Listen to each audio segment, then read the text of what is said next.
જમીન માપણીને લઈને ભૂપેન્દ્ર પટેલ સરકારે એક મોટો નિર્ણય કર્યો છે। મહેસૂલ વિભાગના નિર્ણય અનુસાર હવે જમીન માપણીની પ્રક્રિયા જિલ્લાના બદલે તાલુકા કક્ષાએથી જ થશે। મતલબ કે ખેડૂતોને અત્યાર સુધી જમીન માપણી માટે DILR એટલે કે ડિસ્ટ્રિક્ટ ઇન્સ્પેક્ટર લેન્ડ રેકર્ડની ઓફિસ ધક્કા થતા તેમાંથી મુક્તિ મળશે, કારણ કે હવે તમામ તાલુકા સ્તરે જ જમીન માપણી અને જમીન રિસર્વેની અરજીઓ કરી શકાશે, જેના માટે દરેક તાલુકા સ્તરે ILR એટલે કે ઇન્સ્પેક્ટર ઓફ લેન્ડ રેકર્ડ કચેરી શરૂ કરાશે। આ દરેક કચેરીમાં 15 સર્વેયરોનું મહેકમ ફાળવવામાં આવશે।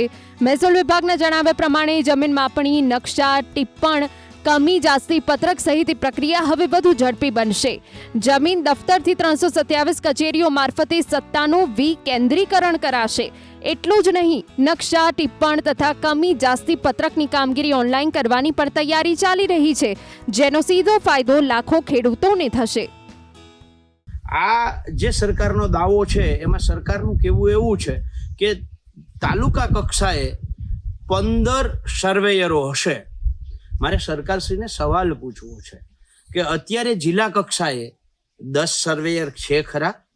જો જિલ્લા કક્ષાએ 33 ઓફિસોમાં 10 સર્વેયરો ન હોય તો તાલુકા કક્ષાએ 327 ઓફિસો તમે જે ખોલવાના છો ત્યાં 15 સર્વેયરો કેવી રીતે કરશો?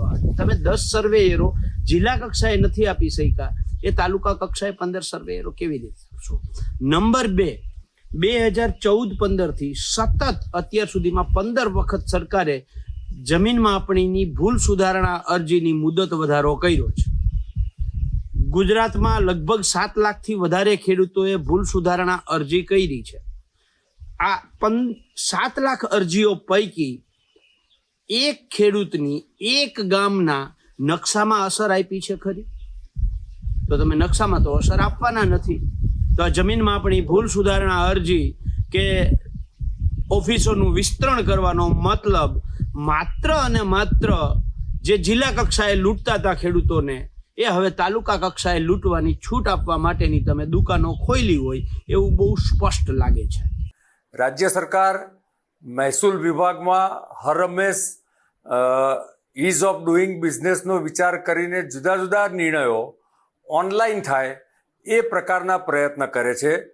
અને તાલુકા કક્ષાએ આ વ્યવસ્થા ઊભી કરવાથી સરકારની ડિસેન્ટ્રલાઇઝ વ્યવસ્થા ઊભી કરવી, સાથે સાથે જેને ઇઝ ઓફ ડુઈંગ બિઝનેસ છે એ પણ ઊભું કરવું અને ખેડૂતોને પડતી મુશ્કેલી દૂર કરવી કે જેથી તેને પોતાના નકશા, ટિપ્પણ અને કમી જાસ્તી પત્રક પણ એ ઓનલાઈન ભવિષ્યમાં મેળવી શકે, એ પ્રકારની વ્યવસ્થા ઊભી થઈ છે।